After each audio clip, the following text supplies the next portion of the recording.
নমস্কার, সমস্যা এবং সমাধান অনুষ্ঠানে আমাদের সকল দর্শক বন্ধুদের আরো একবার জানাবো অনেক অনেক স্বাগত। জানেন তো, সামনে একটি শুভক্ষণ আসতে চলেছে, আমাদের শিবরাত্রি। অর্থাৎ ঠিক ভ্যালেন্টাইন্স ডে এর পরেই কিন্তু হচ্ছে শিবরাত্রি। শিবের মতন বর পেতে বা সন্তানের মঙ্গল কামনায় মারা বা প্রেমিকারা কিন্তু শিবরাত্রি করে থাকেন। তবে এই শিবরাত্রির মাহাত্ম্য কি? এই শিবরাত্রিকে আপনার জীবনে আমূল কোনো পরিবর্তন আসছে? এই শিবরাত্রিতে কাজ করালে আপনার জীবনে কি কি পরিবর্তন নিয়ে আসতে পারে? বা 51 বারের কালী বাড়িতে আপনি যদি এই শিবরাত্রিতে একেবারে শাস্ত্রীজির সামনে বসে কাজ করান বা আপনার সমস্যার সমাধান করেন, তাহলে কত তাড়াতাড়ি আপনি রেজাল্ট পেতে চলেছেন? এই হাজারো প্রশ্নের আজকে উত্তর খুঁজে নেওয়ার চেষ্টা করব। আমাদের সঙ্গে উপস্থিত রয়েছেন জ্যোতিষ আচার্য জয়দেব শাস্ত্রী। তাই শাস্ত্রীজিকে আজও জানাবো অনেক অনেক ধন্যবাদ এবং স্বাগত। নমস্কার, জয় শ্রী ঠাকুর রামকৃষ্ণ, জয় শ্রী ঠাকুর রামকৃষ্ণ, জয় শ্রী ঠাকুর রাম। সমস্যার সমাধান অনুষ্ঠানে আপনাদের সবাইকে স্বাগত জানাই। আজকের এই অনুষ্ঠান হয়তো আপনার জীবনের অনেক কিছু প্রশ্নের উত্তর খুঁজে দেবে। আজকের এই অনুষ্ঠান জীবনে একটা আমূল পরিবর্তন নিয়ে আসবে যদি আপনি এই অনুষ্ঠানটি দিয়ে দেখেন বা মনোসংযোগ আকারে আপনি এটা ভাবতে পারেন যে না, আজকে কিছু একটা পেয়েছি এই অনুষ্ঠান দেখে। আজকে আমি যে কথা আলোচনা করব এবং যে প্রশ্ন এসছে শিবরাত্রি নিয়ে বা শিব পুজো নিয়ে, সেই কথাগুলি কিন্তু আজকে আমি বলবো জয়দেব শাস্ত্রী। তো কি কথা, শুনে নেওয়া যাক। একদম অবশ্যই আমরা আজকে শিবরাত্রি নিয়ে আলোচনা করব। তবে ছোটবেলা থেকে পাড়ার মন্দিরে শিবের মাথায় জল ঢালার অভ্যাস তো আমাদের প্রত্যেকের রয়েছে। তবে শাস্ত্রীজি, আমার প্রশ্ন, প্রত্যেকবার এই শিবরাত্রি দিনে আপনার কাছে অগণিত মানুষের ভিড় থাকে, প্রচুর মানুষ নিজেদের জীবনের কঠিন কঠিন সমস্যার সমাধান চান। এবার আরো বড় করে শিবরাত্রিকে সাজানো হচ্ছে, কারণ জনসংখ্যা বাড়ছে, আপনার কাছে মানুষ এসে সমস্যার সমাধান পাওয়ার সংখ্যাটা বাড়ছে। আপনি অনেক বেশি কিছু ভাবনা চিন্তা করছেন, সাধারণ মানুষের জন্য করার একটা ইচ্ছে রেখেছেন। একটু আপনার থেকে সংক্ষেপে শুনবো যে এবার শিবরাত্রিটা ঠিক কাদের জন্য? হ্যাঁ, আমি আজ একটা কথা বলবো যে আমাদের জীবনে অনেক কষ্ট দুঃখ। এই বছরটা হলো রবির বছর, সান সূর্য যে আমাদের শক্তি দেয়, পাওয়ার দেয়। আর আমি মনে করি শিবের থেকে বড় শক্তি পাওয়ার আর কোথাও থেকে আমি পাই না, তাই তো? কারণ শিব শক্তি বড় শক্তি। তাই আমি যেমন মায়ের আরাধনা করি, তার সাথে সাথে শিবকে আরাধনা না করলে কিন্তু হয় না। আর এই শিব পুজো প্রত্যেক দিন এভরিডে আমার বাড়িতে পুজো হয় এবং জাগ্রত শিব, স্বপ্নে পাওয়া শিব। আর আমি বলি, আবল থেকে বিদ্যা, মানে ছোট থেকে বয়স্ক সবার জন্য এই শিব পুজোয় কিন্তু একটা ভাইব্রেশন পাওয়ার থাকে। আর আমি আমার মন্দিরে যারা আসে না কেন, এই শিবরাত্রির দিন সবাইকে একটা করে রুদ্রাক্ষ আমি দিয়ে দিই ফ্রিতে। যে রুদ্রাক্ষ হয়তো টাকা দিয়েও কিনতে পাওয়া যায় না, অনেক রুদ্রাক্ষ পাওয়া যায় না টাকা দিয়ে। আসল রুদ্রাক্ষ তুমি পাবে কোথায়? টাকা দিয়েও পাবে না। এখন নকলের যুগ, আসল পেতে গেলে অনেক কষ্ট। সেখান থেকে সেই রুদ্রাক্ষ আমি সমস্ত শোধন ক্রিয়া করে রুদ্রাক্ষগুলি ফ্রিতেই দিয়ে দিই, কোনো পয়সা না হয় না। তো শিবরাত্রির দিন অনেকে এখানে আসে বিভিন্ন জটিলতম কাজ করাতে, যে যার কাজটা হয়তো দীর্ঘদিন ধরে অনেক জায়গায় হয়নি, দীর্ঘদিন ধরে ভুগেছে, মনে হচ্ছে যে আমি আর এই কাজ পাবো না। তাদের জন্য আমি চ্যালেঞ্জ দিয়ে বলবো, এই শিবরাত্রির দিন যদি আমার কাছে বসে কাজ করাতে পারে, তাহলে তার 100% কাজ হবে। এবং এই শিবরাত্রির দিন প্রত্যেকেই এখানে আসে শিবরাত্রি, শিবের মাথায় জল ঢালবে এবং শিবের এখান থেকে, আমি বলবো না যে আমার কাছে কাজ করানোর জন্যই আসতে হবে। আমার মন্দিরে আসুক, সেখানে গিয়ে বাবার মাথায় জল দিক এবং ওখান থেকে রুদ্রাক্ষ নিয়ে যাক ফ্রি অফ কস্টে। আমার দরকার নেই দেখার। ওখানে যারা আসে, 1 লক্ষ লোক আসলে 1 লক্ষ রুদ্রাক্ষ পাবে ওখানে যারা আসবে। অবশ্যই প্রচুর মেসেজ আমার কাছে আছে, কিন্তু কি করব, মনের মধ্যে অনেকগুলো প্রশ্ন। আমি একটা ছোট্ট প্রশ্ন করব, শুধুমাত্র শিবের মতন বর পাওয়ার জন্যই কি যোগাযোগ করবে, নাকি জীবনের অন্যান্য সমস্যার জন্য এদিন যোগাযোগ করবে? সমস্যা, এটা তো মানে একটা কথার কথা যে তুমি শিবের মাথায় জল ঢাললে শিবের মতো বর পাবে, কিন্তু শিব এমন একটা জিনিস যেটা আমাদের নর্ম ভদ্র, আমাদের ভাইব্রেশন। শিব কিতে সবসময় শান্ত হয়ে থাকে, তাই তো? ঠিক থাকুন শান্ত শান্ত, শিব আবার রাগের রাগ। তাই মানে ব্যাপারটা এরকম, তোমার মধ্যে যদি কোনো ক্ষোভ, রাগ, তেজ থাকে, সেই তেজটাকে যদি তুমি কন্ট্রোল করতে পারো, তাহলেই তুমি সিদ্ধ পুরুষ। তোমার মধ্যে রাগ নেই, তাহলেও তোমার হবে না। তোমার রাগ থাকতে হবে, জেদ থাকতে হবে, তেজ থাকতে হবে, কিন্তু কোথায় কখন তোমাকে ব্যবহার করতে হবে। একজন শিক্ষিত মানুষ সে বোঝে যে তার শিক্ষাটা কোথায় দরকার। একটা অশিক্ষিত মানুষ কিন্তু বুঝতে পারবে না তার শিক্ষাটা কোথায় অ্যাপ্লাই করতে হবে। ঠিক কথা। যদি তুমি কাউকে, একটা অশিক্ষিত মূর্খ মানুষকে তুমি যদি বলে দাও যে তুই সরি বলবি, তুই জাস্ট ফাইন বলবি, সে জানে না যে ওই সরি কখন বলবে। সে হয়তো বলবে আপনি ভালো আছেন, সরি, তাই তো? তো ব্যাপারটা কোথায় কখন কি বলতে হবে সেটা জানে একজন শিক্ষিত ব্যক্তি। সেরকমই শিব পুজো এমন একটা জায়গা, আমাদের এটা কথা হয় শিবের মাথায় জল ঢাললে একটা ভালো বর পাবে, এরকম নয়। শিব পুজো করলে যে ভিতরে যেটা পাওয়ার, শক্তি, একটা এনার্জি, সেই সমস্ত কিছু ব্যালেন্স থাকে। এবং এই বিষয় নিয়ে আমি বলবো, তোমার কি একদম তার আগে মেসেজ আছে, অনন্যা আমাদের মেসেজ করেছে চন্দননগর থেকে, কিন্তু অনন্যাও কিন্তু একেবারে আমার মতনই প্রশ্ন করেছে। অনন্যা লিখেছে যে শিবরাত্রি করলে কি সত্যি মনের মতন বর পাওয়া যায়, নাকি এটি শুধুই লোককথা? আমি আজকে এইটা বলবোই, শিবের মতো বর পাবে কিনা, তাই তো অনন্যা? একটা ভালো কথা তোমায় বলি, ভালো করে শোনো। শিবরাত্রি কেবল একটি ব্রত নয়, এটি পরম পুরুষ মানে শিব এবং পরম প্রকৃতি পার্বতী, এই শিব পার্বতীর মিলনের রাত এটা, মাথায় রাখবে। জ্যোতিষ শাস্ত্রে শিব ও শক্তি হলো সূর্য চন্দ্রের প্রতীক। আপনার কুণ্ডলিতে যদি সপ্তম ভাব বিবাহ স্থান দুর্বল থাকে বা মাঙ্গলিক দোষ থাকে, তবে শিবরাত্রি হলো সেই দোষ খণ্ডনের মহালগ্ন। আমি একটা জ্যোতিষে ব্যাখ্যা বলি, এই রাতে গ্রহের অবস্থান এমন থাকে যে মনের একাগ্রতা বাড়লে শুক্র ও বৃহস্পতি শুভ ফল দিতে শুরু করে।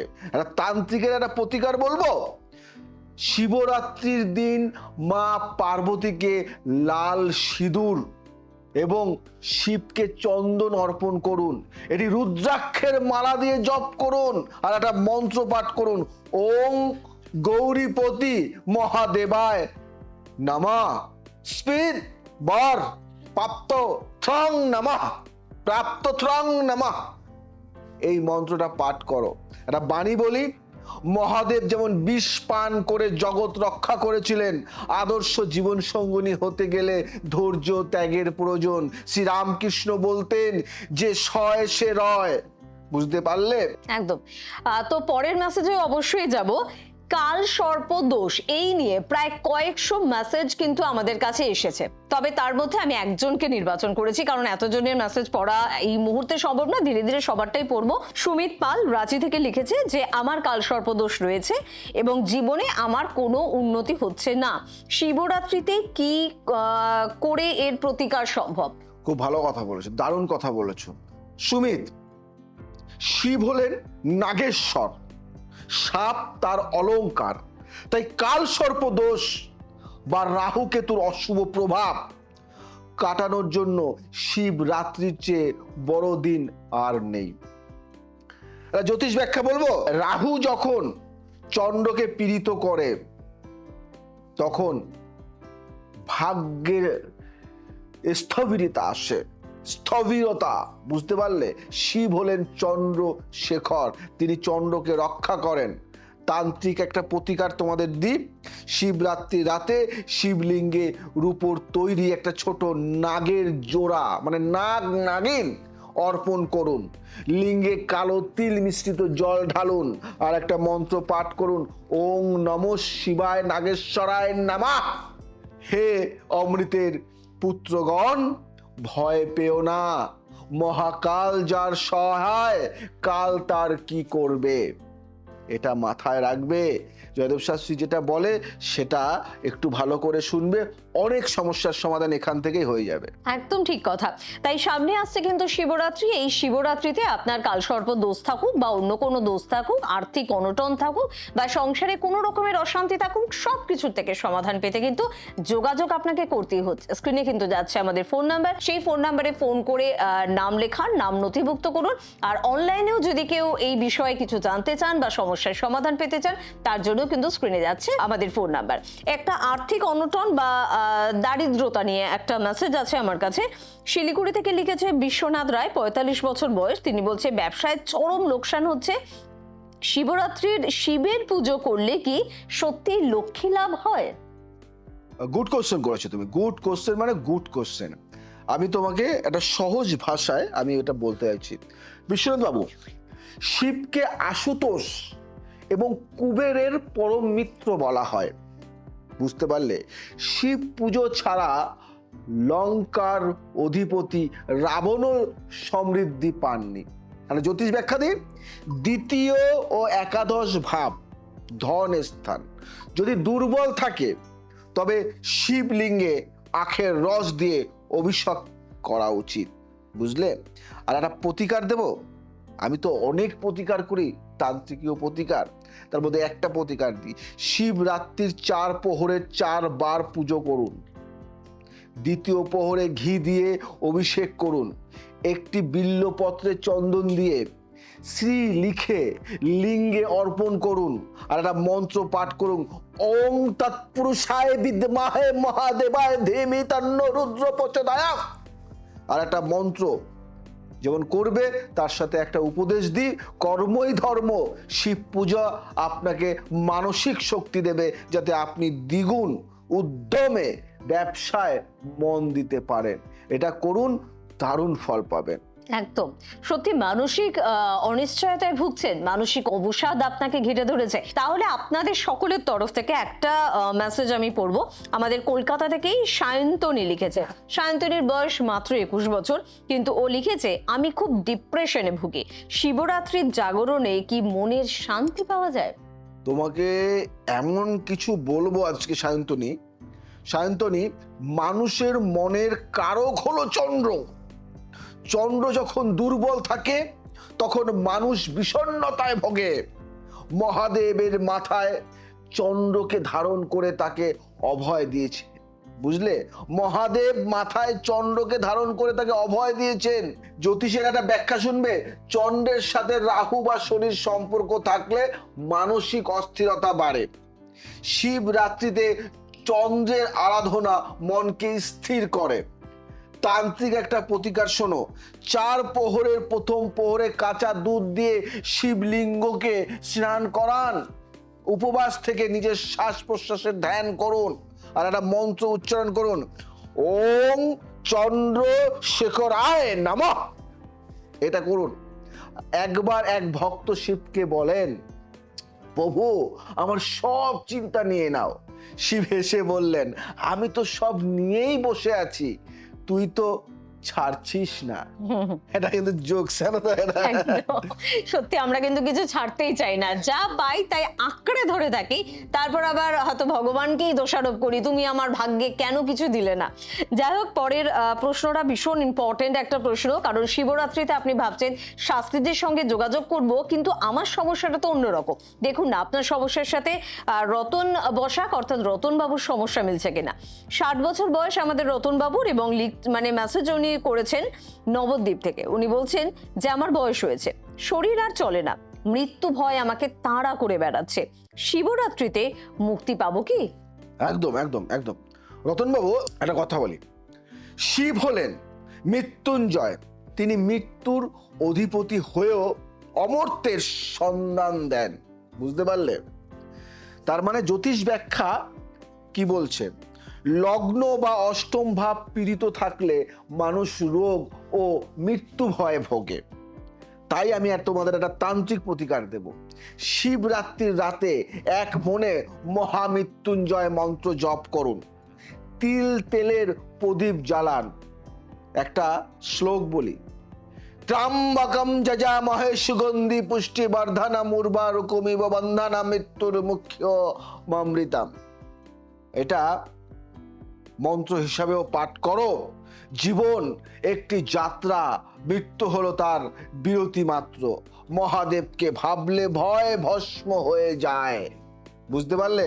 মহাদেবকে ভাবলে ভয়ও ভস্ম হয়ে যায়। তাই মহাদেবের নাম উচ্চারণ করো আর মনে মনে তার ছবি স্মরণ করো, দেখবে সব ঠিক হয়ে গেছে। আমার মাঝে মাঝে ভীষণ আশ্চর্য লাগে যে একটা মানুষ এতগুলো মন্ত্র, এতগুলো উপাচার, এতগুলো উপায় এত সুন্দরভাবে কিভাবে ব্যাখ্যা করতে পারে। অবশ্যই তার জন্য কিন্তু ওই যে বললাম শিক্ষা, যেটা ভীষণ দরকার, যেটা ওনার মধ্যে ভরপুর, এবং তার পাশাপাশি হয়তো অতীতের আশীর্বাদ এবং বংশ পরম্পরায় যেহেতু উনি এই শিক্ষা লাভ করেছেন, তার রক্তে রয়েছে এই কাজটা মানুষের জন্য করার ইচ্ছেটা, সে কারণেই বোধহয় উনি পারেন। যাই হোক, সময় নষ্ট করবো না, আমাদের ছোট্ট বন্ধু ঋতব্য ঋতব্রত, বয়স ওর মাত্র 17, ও দুর্গাপুর থেকে মেসেজ করেছে। ও একটা মিষ্টি প্রশ্ন রেখেছে। ও বলছে, শিবরাত্রির উপোস করলে কি পড়াশোনা ভালো হয়, নাকি এটা কেবল শুধু বড়দের জন্য? দারুণ কোশ্চেন গো, মন ছুঁয়ে গেল বাবা তোমার কোশ্চেন শুনে। ঋতব্রত, তোমাকে একটা কথা বলি ভাই, শিব হলেন দক্ষিণামূর্তি, অর্থাৎ পরম গুরু। তিনি জ্ঞানের আধার। শিক্ষার্থীদের জন্য শিবরাত্রি অত্যন্ত শুভ।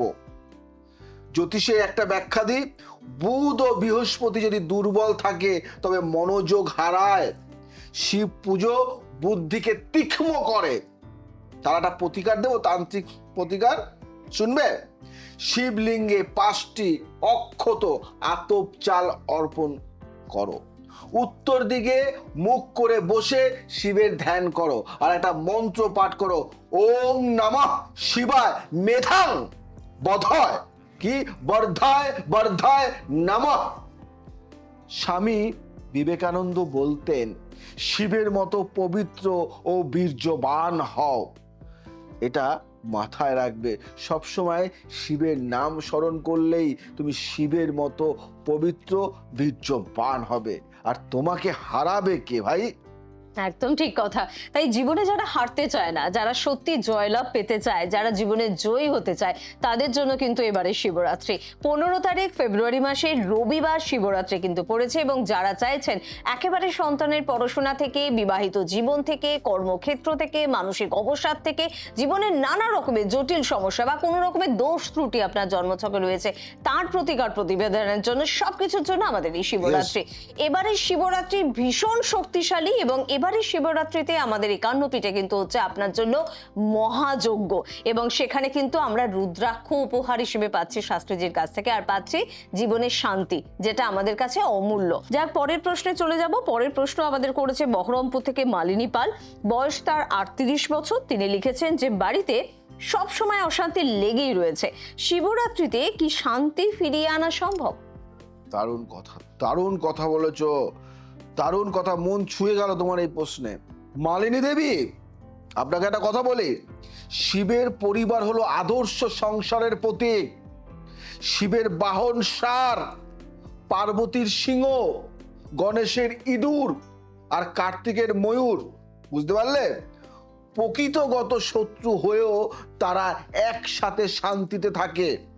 জ্যোতিষ ও বাস্তু একটা ব্যাখ্যা দিই তোমাকে। ঘরের উত্তর পূর্ব কোণে বাস্তু দোষ থাকলে অশান্তি হয়। তাহলে একটা প্রতিকারও হয়ে যাক। শিবরাত্রির দিন পুরো বাড়িতে গঙ্গা জল ছিটান।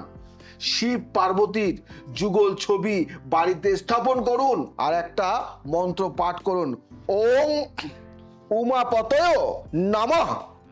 একটা উপদেশ দিচ্ছি, অন্যের দোষ না খুঁজে শিবের মতো গুণ গ্রহণ করতে শিখলে পরিবার স্বর্গ হবে। বাহ, পরিবার স্বর্গ। আমরা সবসময় অন্যের দোষ খুঁজি, তুই খারাপ, তুই পচা, তুই বাজে, নিজেকে কখনো ভাবি না না, আমি কি।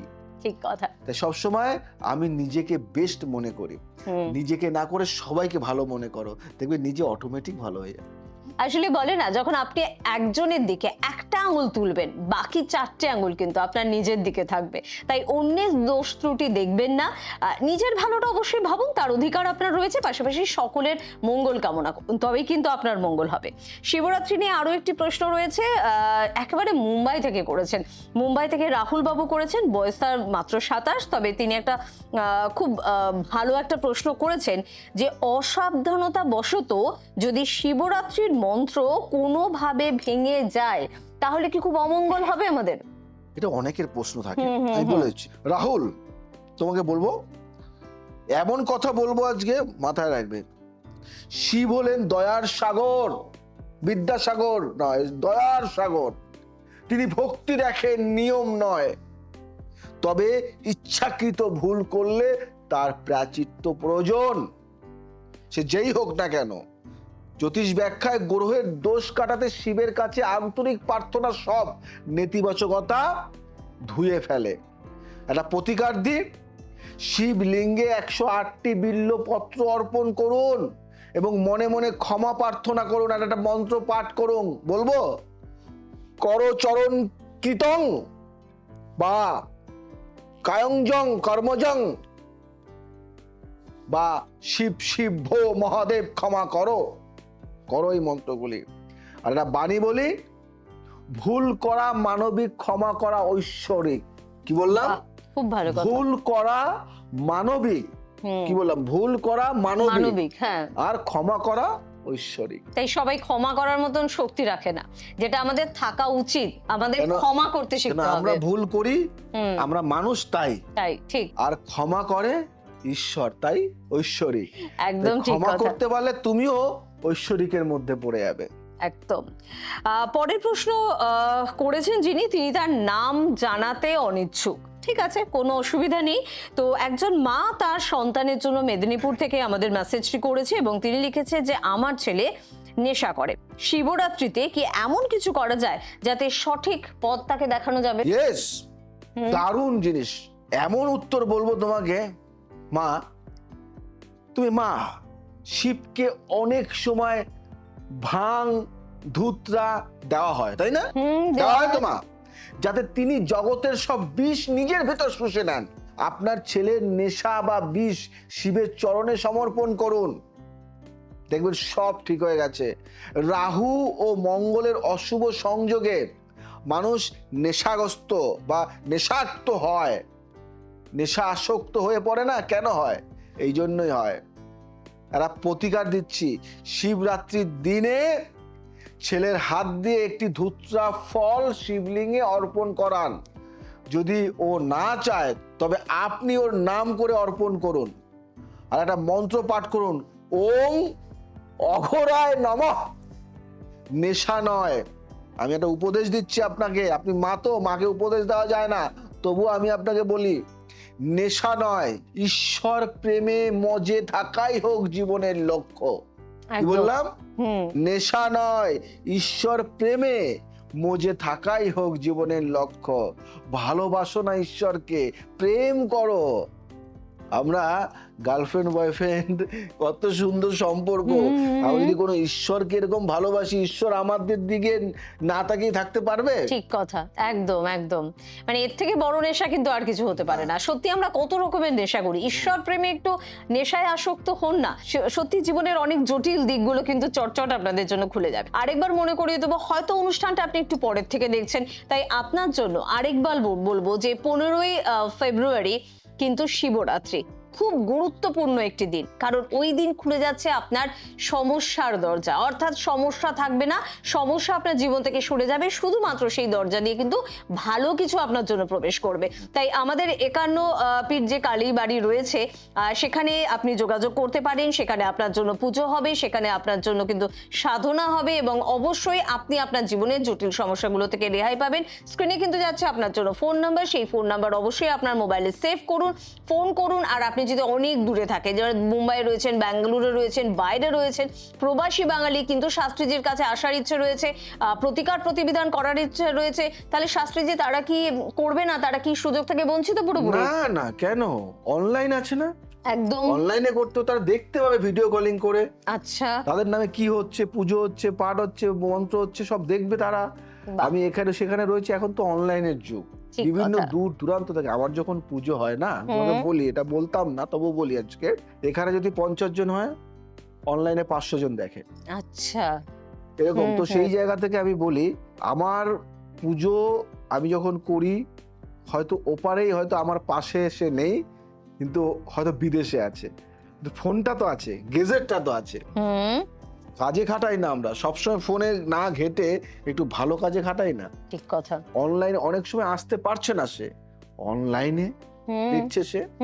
এবং আমার এখানে সত্যি কথা বলতে তোমাদের একটা কথা বলি, আমাদের এখানে যে পুজোটা হয় না, সাত্বিক উপায় হয় একদম। আমি, অনেকে বলে না ভাং জিনিসটা কি, তোমাকে বলি, সবসময় নেশা ভাবি আমরা সবকিছুতে। আমি নিজের হাতে ভাং বানাই, জানো তো? আচ্ছা। ভাং বানিয়ে শিবকে অর্পণ করি। আমরা দেখো শিবকে কিন্তু আমরা না ওই যে কলকি বা আমরা বলি না যে দিই, সেগুলি কিন্তু আমরা নেশা শিবকে খেতে আমি দিচ্ছি না। অর্পণ করছি। অর্পণ করছি মানে কি, আমাদের সব দোষগুলি, আমাদের খারাপ জিনিসগুলি, আমাদের বদ অভ্যাসটা তুমি নিয়ে নাও। কিন্তু আমরা উল্টো মানে খুঁজি, উল্টো মানে খুঁজি। যে শিব ঠাকুরও খাচ্ছে তো আমিও খাবো। আমি তাহলে শিব ঠাকুর বিষ খাচ্ছে, বিষ খাচ্ছে না? নীলকণ্ঠ নীলকণ্ঠ। বিষ পান করেছে, তো বিষটা খাও। তখন তো বিষ খাচ্ছ না, তুমি ওই যে একদম। গাঁজাটা খাচ্ছ, ভাঙটা খাচ্ছ, সিদ্ধিটা খাচ্ছ। মানে মানুষ ভালো জিনিসটা নেবে না, খারাপটা নেবে। তাই যদি খারাপটা তুমি ভাবছোটা ভালো, তাহলে তুমি বিষটা নাও। শিব তো বিষও খেয়েছে। খেয়েছেন, ঠিক কথা। ব্যাপারটা এরকম। তো আমি তর্ক বিতর্কের মধ্যে যাচ্ছি না। আমি সবাইকে একটা কথা বলি, যে জীবনের মূল উদ্দেশ্যটা জানো, ভালোবাসো। নেগেটিভ আমরা সবসময় বলতে পারি, পজিটিভ কিছু চেষ্টা করো না। ঠিক কথা, একদম সত্যি কথা। এবং আমি পরের মেসেজে চলে যাব। সময় দেখাচ্ছে যে সে ভীষণ সংক্ষিপ্ত, তাই চট করে মেসেজে চলে যাই। প্রবীণ কুমার, 65 বছর বয়স, বেনারস থেকে মেসেজ করেছে যে এই বয়সে কি সারা রাত জেগে পুজো করা সম্ভব? জাগরণের মাহাত্ম্য কি? ভালো কথা বলেছি, দারুণ কথা, মন ছুঁয়ে গেল কথাটা। মন ছুঁয়ে গেল। 65 বছর বয়স, এই বয়সে কি সারা রাত জেগে পুজো করা যায়? প্রবীণ বাবু, জাগরণ মানে কেবল চোখের ঘুম তাড়ানো নয়, জাগরণ মানে আত্মাকে জাগ্রত করা, অন্ধকার থেকে আলোর দিকে যাওয়া, বুঝলে? শিবরাত্রির রাতে পৃথিবীর উত্তর গোলার্ধের শক্তির প্রবাহ এমন থাকে যে মেরুদণ্ড সোজা করে বসলে কুণ্ডলিনী শক্তি জাগ্রত হয়। এমন মজার ব্যাপার, 70-75 বছর বয়সের লোকও আমার পাশে বসে সারা দিন রাত কাটিয়েছে, কিচ্ছু হয়নি, বুঝলে? একটা প্রতিকার বলবো তোমাকে, 4 প্রহরে শিবের 4 রূপের পুজো করো। রুদ্র, পশুপতি, শম্ভু এবং মহাদেব। জল, দধি, ঘি এবং মধু দিয়ে অভিষেক করো, আর একটা মন্ত্র করো, ওং তৎপুরুষায় বিদ্মহে মহাদেবায় ধীমহি তন্নো রুদ্র প্রচোদয়াৎ। এই মন্ত্রটা পাঠ করো। একটা বাণী বলি, শিবই সত্য, শিবই সুন্দর, তিনি অনাদি, তিনি অনন্ত। এটা যদি মেনে চলতে পারো, জীবনে আমূল পরিবর্তন, সাকসেস, সাফল্য ধরা দেবে তোমার পায়ের কাছে এসে। সময় নেই, সময়ের সাথে সাথে আমাদের চলতে হয়। আজ আসি, আবার আসবো নতুন কিছু নিয়ে। এবং তার আগে একটা কথা বলে যাই, নতুন কিছু নিয়ে আসার আগে একটা কথা বলি, 15 তারিখ 15 ফেব্রুয়ারি মিস করো না। যে যেখানে থাকো না কেন, আমি থাকি কিংবা না থাকি, আমার কথা ভুলে যাও। একবার অন্তত 51 কালীবাড়ি সেই শিবকে দর্শন করে আসো। এই জাগ্রত শিব, স্বপ্নে পাওয়া শিব, জাগ্রত শিব দেখে মনে হবে যে তুমি এনাকেই স্বপ্নে দেখেছিলে। আজ হয়তো তোমার শান্তি হলো। আমি বলে দিই, যে যেখানে থাকো আমার চিন্তা করো না, ওখানে আসো, শিবকে দর্শন করো এবং শিবের কাছ থেকে কিছু চেয়ে নিয়ে যাও, বর চেয়ে নিয়ে যাও। ওদিন আমি বলি, জাগ্রত যে এসছে সে জানে এর মাহাত্ম্যটা কি। ওই দিন এসে কাউকে খুঁজবে না, কিচ্ছু দরকার নেই, শিবের কাছে যাবে, মাথায় চেষ্টা করো অন্তত একটু জল ঢালার চেষ্টা করো, একটা বিল্লপত্র দেওয়ার চেষ্টা করো। কিন্তু দেখবে যে সেই বিল্লপত্রটা যেন অক্ষত থাকে, যেন ছেঁড়া না থাকে, কোনো খুঁত না থাকে। যদি মনে হয় একটু দুধ দিও, যদি মনে হয় একটু ঘি তো দিও, যদি মনে হয় একটু মধু দিও, যদি কিছু না পারো তাহলে একটু জল দিও। তাহলে দেখবে শান্তি, আত্মশুদ্ধি নিরোধ, আত্মাকে শুদ্ধ করবে। আর ওখান থেকে একটা রুদ্রাক্ষ নিয়ে নিও। যদি মনে হয় যে আমি আমার ঘরের জন্য একটাই নেবে রুদ্রাক্ষ, ওদিন এই 10টা 50টা নিয়ে যাবে না, একটাই রুদ্রাক্ষ নেবে, একটাই রুদ্রাক্ষ ওখান থেকে নিয়ে যাবে, সাফল্য পাবে এবং শান্তি পাবে। আমি হয়তো নাও থাকতে পারি, থাকতেও পারি, হয়তো সাধনায় লিপ্ত হয়ে যেতে পারি। আর আমি থাকি কিংবা না থাকি, কিন্তু সেদিন তুমি শিবের দর্শন অন্তত করে যেও। যাই হোক, সময়ের সাথে সাথে আমাদের চলতে হয়। কি বলবে তুমি, বলো? একদম সময় একদম শেষ লগ্নে পৌঁছে গেছে, কিন্তু আপনার সময় কিন্তু শুরু হয়ে যাচ্ছে, কারণ 15 ফেব্রুয়ারি আপনার সাথে দেখা হচ্ছে একদম শিবরাত্রির দিন 51 কালীবাড়িতে। আর আজকে এই পর্যন্তই। আবার আসবো নতুন কিছু নিয়ে। ভালো থাকো, সুখে থাকো, সবাইকে ভালো রাখো। জয় শ্রী ঠাকুর।